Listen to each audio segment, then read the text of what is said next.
La mia auto è sparita. Sergio è entrato in casa gridando. Era sabato mattina ed ero praticamente certo che fosse venuto per parlare di quello che avevo fatto il giorno prima. Mi avrebbe intimato di lasciare stare la sua donna, magari perché l'immagine di me pelata l'aveva scioccata a tal punto che non erano riusciti a fare l'amore. Cosa? Le ho chiesto stupito. La mia macchina, la Jaguar, non c'è più. Era tutto rosso ed agitato. C'era un problema più grande persino di Sabrina. Ma com'è possibile? Non lo so, qualcuno deve aver aperto il garage e averla presa. Dov'è il doppione delle chiavi? Dove l'hai sempre lasciato? Sono rimasta vaga perché c'era qualcosa che non mi tornava. Possibile che Enzo avesse fatto tutto senza il mio consenso, che mi avesse seguito quel giorno. Ma come poteva sapere dove era esattamente l'auto? Era certo di non avergli dato nessun dettaglio. È corso in camera da letto, ha frugato in un cassetto e le ha trovate. È ricomparso in salotto stringendolo in mano. Ora posso andare a fare la denuncia, mi ha detto mostrandomi entrambe le chiavi del suo prezioso tesoro. Si è avvicinato alla porta e si è voltato. Scusami, non ti ho nemmeno chiesto come stai, ma quando ho aperto il box e non l'ho trovata mi sono sentito morire. Sto recuperando le forze, ho risposto, pensando che l'idea che la sua auto fosse sparita mi faceva solo piacere. Peccato non essere la responsabile. Meglio così, ora scappo dai carabinieri, devono ritrovarmela. Un'auto non può sparire nel nulla e chiunque l'abbia presa la pagherà cara, puoi starne certo. Sono rimasto a fissare la porta chiusa. Non sapevo cosa pensare, non potevo aver uscito sotto l'effetto delle droghe, senza accorgermene, questo era ovvio. Ma l'auto era sparita lo stesso. Che qualcuno dalla sua si fosse improvvisamente messo a esaudire desideri a caso.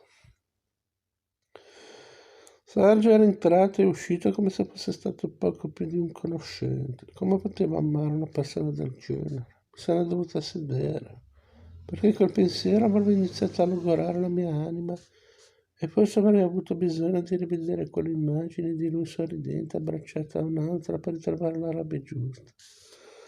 Ho deciso di non farmi altro male, la questione dell'auto si sarebbe chiarita. Mi aspettavo un pranzo con i miei genitori. Ale e un paio di amiche, e per una volta avrei voluto sembrare più serena e rilassata. Gli hanno rubato l'auto, ho detto a tavola. La Jaguar, ha chiesto Ale. Sì, proprio quella. È andata a prendere stamane per fare la sua gita fuori porta con la nuova fidanzata e ha trovato il garage vuoto.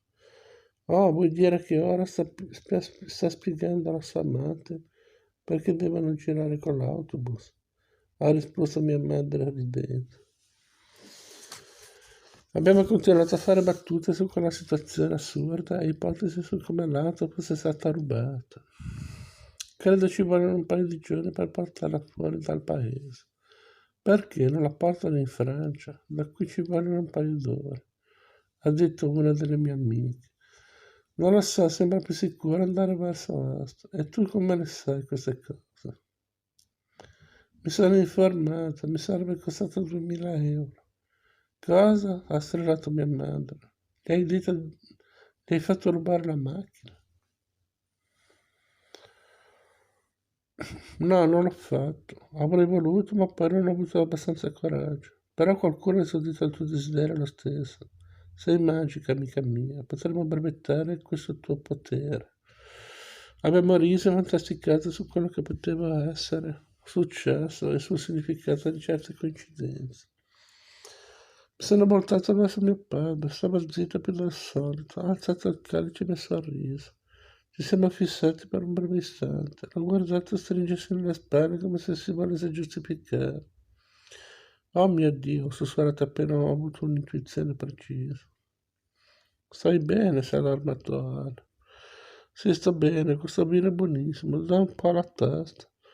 Non dovresti esagerare, è intervenuta mia madre. Non esagero, mamma, io non esagero mai. Ho sorriso a mio padre, ho sorriso per davvero. Ho trascorso il pomeriggio con gli amici, liberando i miei genitori dalla mia custodia.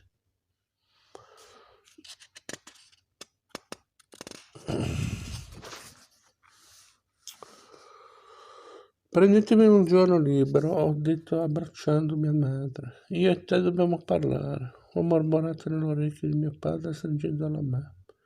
Quando vuoi, tesoro, ora però cerca di trascorrere una bella giornata.